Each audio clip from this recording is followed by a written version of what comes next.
Salam yoldaşlar. Güvən test topusundan izahatlara davam edirik. İdeal qaz qalmaları mövzusunun test A və B suallarına baxmışdıq. İndi də C testinin suallarına baxırıq. Başlayaq. 1.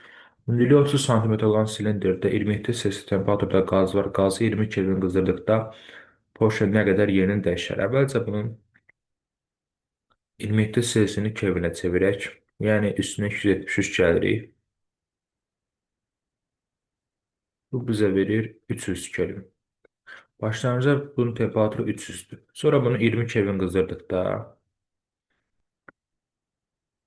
olacaq 300 plus 20, yəni 320 Kelvin. İndi baxaq görək bunun həcmi necə dəyişir. İzobar prosesdə təzyiq sabitdir və təzyiq sabit olduqda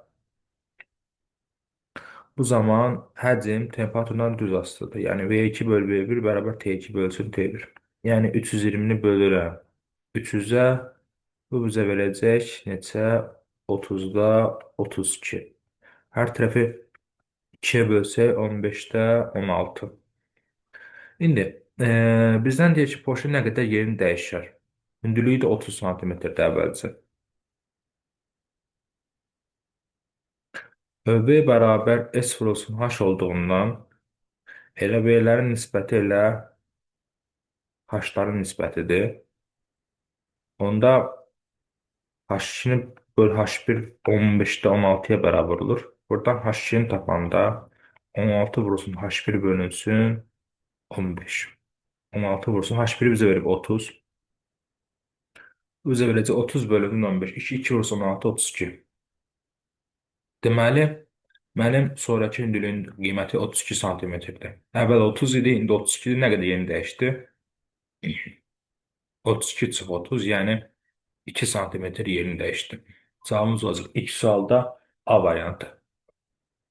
Əvvəlcə temperaturun həcmindən asılılığına baxdım. Birbaşa elə hündürlüklə də götürə bilərdim. Və burada həcmin S vur H, yəni silindrin həcmin üstündən istifadə etdim, sahəni vurdum hündürlüyə və hündürlüyün növbəti qiymətini tapdım. Növbəti qiymətindən əvvəlki qiymətini çıxanda nə qədər yerini dəyişdiyini tapmış oldum. İlk sualın cavabı A variantı. Keçir növbəti sualımıza, ikinci suala.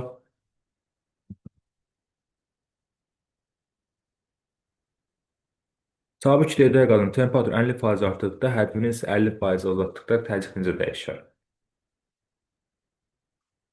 Mendeleev xəbərin tənliyi PV bərabər nü-RT. Buradan təzyiqi tapanda P bərabər nü-RT bölünsün V. Təzyiq temperaturdan düz, təzyiq həcmdən tərs asılı olur burada. Mən görürəm ki, yəni T bölü V nisbəti ilə mütənasibdir. Temperaturu 50% artırdımsa, yəni qiyməti 2 dəfə artdı. Yəni 2, yox, daha doğrusu 1,5 dəfə artdı, üzrlüsə. 50% artma 1,5 dəfə artmadı. 1,5 T yazdım. Həcmlə baxsaq, həcmi isə 50% azalır. 50% azalma isə 2 dəfə azalmadı. Bu da bizə verəcək 2 yuxarı qalxır olur 3 T bölünsün V. Yəni təzyiqin qiyməti 3 dəfə artar. 3 dəfə artma da 200% artmadır. Çünki 200-ün üstünə 100 gəlib, yenidən 100-ə böləndə bu bizə verəcək 3. Deməli, qiymət 3 dəfə artmış olur, 200% artmadır. Cavabımız olacaq. İkinci sualda B variantı. 3. 3. Sabit həcmli qazın temperaturunu 300 Kelvin artırdıqda təzyiqi 1,5 dəfə artar. Əgər kütlə sabitdirsə və həcm də sabitdirsə, təzyiq temperaturla düz mütənasibdir və təzyiq 1,5 dəfə artırsa, temperatur da 1,5 dəfə artır. Yəni T2 bərabərdir 1,5 T1. Həmçinin burada deyib ki, T2 bərabərdir T1 plus 300. T2'ləri bərabərləşdirsə, onda 1,5 T1 bərabərdir T1 plus 300. 1,5 T1'dən T1 çıxanda qalır 10,5 T1 bərabərdir 300. T1 10 da bərabər olur. 300 bölünsün 10,5, yəni bir ədədi 10,5'i 2'yə bölmək, 2'də 1'ə bölmək, onu 2'yə vurmaq deməkdir. 300 vuruq 2 olur 600 Kelvin. Yəni cavabımız olur 3-cü sualda A variantı. Növbəti sualımız 4. Verilmiş kütləlikdə qaz əvvəlcə izotermik genişləndirilir, sonrası izoxor qızdırılır. Qazın həcminin yüksək temperaturdan asılı qrafiklənən hansı proseslərə uyğun gəlir? Mhm. Əvvəlcə izotermik genişləndirilir, temperatur sabitdir və həcm artır. Temperatur, burada həcm azalıb, bu deyil. Burada həcm ilk öncə sabit qalıb, bu da deyil. Burada da yəni sabit qalıb, bu da deyil. Bu da deyil. Cavab onsuz çıxır. C variantı. Əvvəlcə izotermik genişləndirilir, yəni temperatur sabit, həcm artır. Sonrası izoxor qızdırılır, həcm sabit olur və temperatur artmış olacaq. Cavabımız olacaq 4-cü sualda C variantı. 5. Verilmiş kütlədə qazın təzyiqini mütləq asılı qrafik vermişdir. Qazın təzyiqinin həcmin asılı qrafikinə hansıdır? Bu kökaltı funksiyadır. Bunu belə göstərə bilərik. P bərabərdir. K vurulsun kökdə T. İndi funksiya kimi göstərdim və burada hər tərəfi kvadra qaldırsaq, P kvadratı bərabərdir K kvadratı T. Mendeyev komplementlərini yeni yazsaq, PV bərabər nöqtə T'dən T'ni tapanda olur PV bölünsün nöqtə. Gətirib T'nin yerinə qoyanda olur P kvadratı bərabərdir K kvadratı vur PV bölünsün nöqtə. P'lər gedir, bir dənə P burada qalır. P bərabərdir K kvadratı V bölünsün nöqtə. Mən görürəm ki, kütlə sabitdir, maddə miqdarı sabitdir, universal qaz sabitdir, onsuz da sabitdir, K da sabitdir. P ilə V necə asılıdır? P ilə V düz mütənasib asılı olur. Yəni cavabımız olacaq 5-ci sualda D variantı. Keçək növbəti səhifəmizə.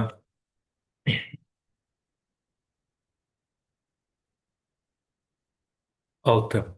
Şəkildə sabit kütlədə qazın təzyiq həcm qrafiki vermişdir. VT qrafiki hansıdır? Əvvəlcə 4-dən 1-ə həcm sabitdir. Daha sonra 1-dən 2-yə baxdı. 1-dən 2-yə necə asılıqdır burada? Tərs mütənasiblikdir. Və onda deməli izotermik prosesdir və izotermik prosesdə temperatur sabitdir. Yəni bu deyil. Burada 1-2-də həcm sabit olur. Daha sonra 2 ilə 3-də bir də qrafik oxu həcmə doğru gedir. Yəni həcm artır. 1-2-də həcmin artdığını götürməliyik. 1-2-də həcmin azaldığı deyil onda. Keçdik 2 ilə 3-ə. 2 ilə 3-də həcm sabitdir. 2 ilə 3-də həcm sabitdir. Hər üçündə doğrudur. Və təzyiqin qiyməti azalır. Təzyiqin qiyməti azalırsa, temperatur da azalacaq. Çünki izoxor prosesdə təzyiq azalanda temperatur da azalar. Onda temperaturun azaldığı hissəni götürəcəyik. Yəni 2 ilə 3-də temperatur azalar. Bu səhvdir. Burada temperatur artır 2 ilə 3-də. Aha, qaldı A ilə C. 3-dən 4-də yenə tərs asılıqdır və qrafik oxu yuxarı gedir, yəni təzyiq istiqamətində, yəni təzyiqin qiyməti artır, təzyiqin qiyməti artır, həcm azalır və temperatur yenə sabitdir. Temperatur sabitdir və təzyiq azalır. Yəni cavabımız olacaq burada A variantı. 4-dən 1-ə də həmçinin 4-dən 1-ə həcm sabit olur və qrafik oxu yuxarı gedir, yəni təzyiq artır, temperatur da artmış olacaq. 6-da A variantı. Davam edək. Aha, 7. Təzyiq temperatur diaqramında verilmiş kütləli diaqazın halının dəyişməsi qrafiki verilmişdir. VT qrafikində bu prosesə uyğun hansı qrafik uyğundur? Aha. 1-2-də 1-dən 2-yə təzyiq artır, temperatur artır. Deməli bu izoxor prosesdir, həcm sabitdir. Bu deyil, bu da deyil. Sonra hər ikisinin qiyməti, həm təzyiqin qiyməti, həm temperaturun qiyməti artır. Bəli. Bir də heç bir şey. Keçdik 2 ilə 3-ə. 2 ilə 3-də isə təzyiq sabitdir. Təzyiq sabitdir və temperatur qiyməti azalır. Temperatur qiyməti azaldığı üçün həcm də azalır. Təzyiq sabitdir burada. Temperaturla həcm azalır. İkisinin də azalması cavabımız olacaq C variantı. Aha. Əvvəlcə Həcm sabitdir, temperatur artır, təzyiq artır. Sonra təzyiq sabitdir, həm həcm, həm də temperatur azalır. 7-də C variantı. Davam eləyək. 8 vermişdir, D qazın təzyiqin həddindən asılı qrafik göstərmişdir. A nöqtəsində temperatur 50 Kelvindir, B nöqtəsində qazın temperaturunu tap. Temperatur dəyişməsindən baxaq. Əvvəlcə A-dan başladı və həcm sabit oldu. Təzyiqi 1-dən qalxdı 3-ə. Yəni təzyiq 3 dəfə artdı. Təzyiq 3 dəfə artdısa, həcm də sabitdir. Bunda temperatur da 3 dəfə artır. Temperaturla təzyiq düz mütasib olduğu üçün izoxor prosesdə. Sonra nə oldu? Sonra təzyiq sabit oldu. Həcmin qiyməti 1-dən 3-ə artdı. Yəni həcm 3 dəfə artdı. Yəni həcm 3 dəfə artdığı üçün temperatur 3 dəfə artacaq. Düz mütasib olduğu üçün. Deməli, temperatur əvvəlcə 3 dəfə, sonra da 3 dəfə artır. Deməli, ümumi artımı 9 dəfədir. Əvvəl temperaturun qiyməti 50 idi, indi olacaq 5 vurulsun 50 vurulsun 9, yəni 450 Kelvin. Yəni cavabımız olacaq 8-ci sualda C variantı. Hissə-hissə baxdım. Birinci prosesdə temperaturun qiyməti 3 dəfə artdı, çünki təzyiq 3 dəfə artıb. İkinci prosesdə isə həcm 3 dəfə artıb, yəni temperatur 3 dəfə artacaq. Hər ikisi ilə düz mütasib olduğu üçün və yekunda temperatur qiyməti 3 vurulsun 3, 9 dəfə artmış olacaq. Əvvəl 50 idi, vurduq 9-u oldu 450 Kelvin, yəni C variantı. Növbəti sualımız 9.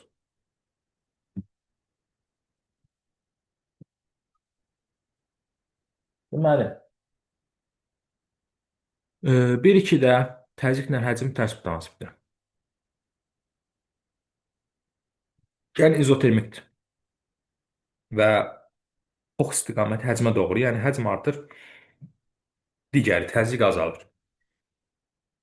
Temperatur sabitdir, təzyiq azalır. Bu doğrudur, bu yanlışdır. Burada temperatur sabitdir, təzyiq artıb. Bu doğrudur. Burada həm təzyiq, həm temperatur artıb. Hə.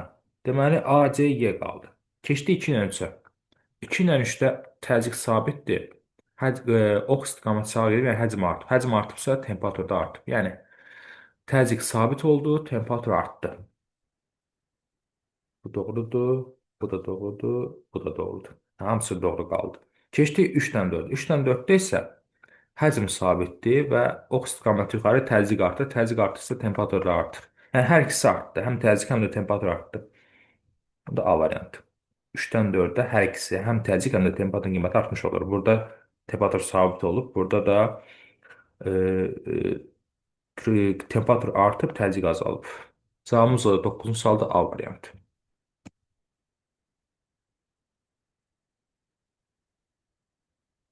10. Vermiş dəli ideal qaz bir andan 2 an keçdikdə temperaturu necə dəyişər? Birdən 2-yə keçdi. Yəni bu tərs asılılıqdır da. Çünki bir nöqtəsində təzyiqin qiyməti 600-dür, gəldi neçəyə? 100-ə 2 nöqtəsində. Yəni təzyiqin qiyməti 6 dəfə azaldı. Həcm də bir nöqtəsindən 2 nöqtəsinə gəldikdə həcm 0,1-dən 0,6-ya qalxdı. Yəni 6 dəfə artdı. Təzyiq 6 dəfə azalıb, həcm 6 dəfə artdığı üçün bu izotermik prosesdir. Çünki PV hasili sabitdir. Vurğulardan biri 6 dəfə azalıb, digəri 6 dəfə artdığı üçün hasil sabit olur. Bu izotermik proses olur. İzotermik proses olduğu üçün temperatur dəyişməz. Onun son cavabı C variantı. 11. Sabit kütləli ideal qazın 4 halı göstərilmişdir. Qazın bu halları ki, P1, P2, P3 və P4 təzyiqlərindən ibarətsə elə. Ulaşlar, burada xətt deyək. Hı -hı. Ocağa görə gedəcəm. Mən deyək komponentini yazırıq. PV bərabər niyərtə. Buradan P-ni tapanda niyərtə bölünsün və biz demişdik ki, yuxarıdakı qiymət aşağıdakı qiymətə böləndə tangensidir. Aşağıdakı qiymət yuxarıdakı qiymətə böləndə kotangensidir. Deməli, T bölü V nisbəti verdiyi üçün aşağını yuxarı bölmək lazım olduğu üçün bu bizə verəcək kotangens. Yəni bu olacaq nüyer kotangensal. T-ni böldüm V-yə. Və Kotanqens azalan funksiya olduğu üçün bucağın qiyməti artdıqca kotanqens azalacaq, yəni təzyiq azalacaq. Burada da 3 ilə 4-dəki bucaqla 1 ilə 2-dəki bucağı müqayisə eləsək, alfa 1 alfa 2-yə bərabərdir, böyükdür alfa 3 alfa 4-dən. Yəni eyni qrafik üzərində olan nöqtələrdə bucaqlar bərabər olduğu üçün qiymətlər də bərabərdir. İndi burada 1 ilə 2-də bucaq böyüdükcə təzyiq azaldığı üçün belə bir şey yazacağam. P3 P4-dən böyük olur. Bucağı kiçikdir. P1 ilə P2 də onlardan kiçik olur. Və 1, 2 və 3, 4 eyni qrafik üzərində olduğu nöqtələr olduğu üçün bir-birlərinə bərabərdir. 3, 4-ə bərabərdir, 1 də 2-yə bərabərdir. Bu da cavabımız olacaq 11-ci sualda D variantı. 12-ci sualda isə yenə bu yolla gedək. Yenə xətt deyək. 6, 4, 2 eyni qrafik üzərində olduğu üçün, bunların bucaqları bərabər olduğu üçün həcmlər də bərabərdir. Çünki buradan verini tapanda Newton bölünsün P. Yenə aşağını yuxarı böldüm. Kotangens, yəni Newton kotangens alfa. Buradakı qiymətlər 2, 4, 6-dakı qiymətlər, həcmin qiymətləri bərabərdir. Yəni V6 bərabər V4, o da bərabər V2. 1, 3, 5 də özlüyündə bir-birinə bərabərdirlər. Sadəcə bucağın qiyməti böyük olduğu üçün 1, 3, 5 bunlardan kiçik olacaq. Yəni kotangens olduğu üçün azalan funksiyadır. Bucağın qiyməti artdıqca kotangens azalır. Ona görə də həcm azalacaq. Və bizə burada deyir ki, həcmin dəyişməsi hansı prosesdə ən böyükdür? 6 ilə 5-də də, 4 ilə 3-də də, 2 ilə 1-də də, yəni eyni qiymətlər çıxıldığı üçün, yəni dəyişmələrə baxanda bu qiymətlə bu qiymət eynidir. Bu qiymət daha doğrusu bu qiymətlərlə eyni olduğu üçün, yəni belə bir şeydir də bu. Buradakı qiymətdən bunu çıxanda və yaxud bundan bunu çıxanda və yaxud bundan bunu çıxanda eyni qiymətləri bir-birindən çıxdığımız üçün dəyişmələr bərabər olacaq. Ona görə də həcmin dəyişməsi bütün proseslərdə eyni olacaq. Cavabımız olacaq 12-ci sualda Y variantı. Yəni bərabər qiymətləri, yəni sondakı qiymətlərlə başlanğıcdakı qiymətlər bərabərdirlər. Eyni qiymətləri çıxdığımız üçün, yəni sondakı qiymətlərin hər biri öz-özünə bir-birinə bərabərdir. Başlanğıcdakı qiymətlərin hər biri də yenə öz-özündə bir-birinə bərabərdirlər. Ona görə də eyni qiymətləri çıxdığımız üçün dəyişmələr bərabər olur. Cavabımız olur 12-ci sualda Y variantı.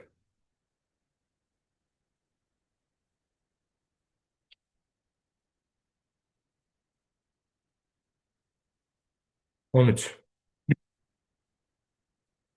Təzyiq temperatur qrafikinə əsasən verilmiş dedilər qazın 1, 2, 3, 4 nöqtələrindəki həcmlərini müqayisə elə. Bunu yenə eyni üsulla gedək.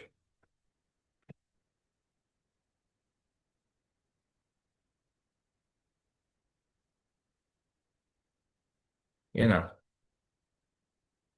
PV bərabər nöqtə. Buradan V-ni tapanda nöqtə bölünsün P.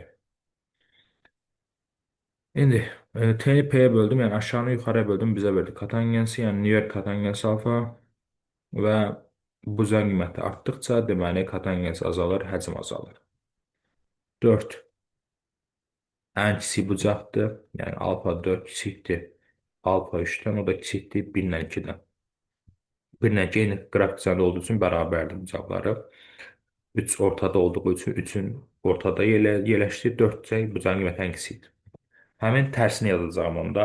V4 böyükdür V3-dən, o da böyükdür 1 ilə 2-dən. Yəni 1 ilə 2-də bərabər oldu, bucaqlar bərabər olduğu üçün 3 ortada, 4-də isə bucaq kiçik olduğu üçün həcm böyük oldu. Deməli, cavabımız olacaq 13-də D variantı. Növbəti sualımız 14 və sonuncu sualımız olmalı yəqin ki. Bəli. İzotermik genişlənmə zamanı verilmiş TD qazın həcmi 4 metr kub artmışdır. Yəni temperatur sabitdir, izotermikdir, genişlənmə həcmi artıb və həcmi 4 metr kub artıb. Yəni V2 bərabər V1 plus 4. Təzyiqi isə 80% azalmışdır. Yəni ən rahat necə gedə bilərik? 100-dən götürək, 100-dən 80-ə gedibsə, 80% azalıbsa, qalır 20. Və 100-dən 20-yə gəlibsə, deməli qiymət 5 dəfə azalıb. Deməli, təzyiq 5 dəfə azaldı. Təzyiq 5 dəfə azaldısa, onda həcm 5 dəfə artar. Çünki izotermik prosesdə təzyiqlə həcm tərs prinsipidir. Onda belə bir şey yazıram. V2 bərabər 5 V1-ə. Bir də dedik ki, V2 nəyə bərabərdir? V1 plus 4-ə. Eyni tənlikləri, yəni V2-ləri bir-birinə bərabər eləyək. 5 V1 bərabərdir V1 plus 4. 4 V1 bərabərdir 4. Çünki 5 V1-dən 1 V1 çıxanda qalır 4 V1. 4 V1 bərabərdir 4. V1 nəyə bərabər olur? 4 bölsün 4-ə, yəni 1.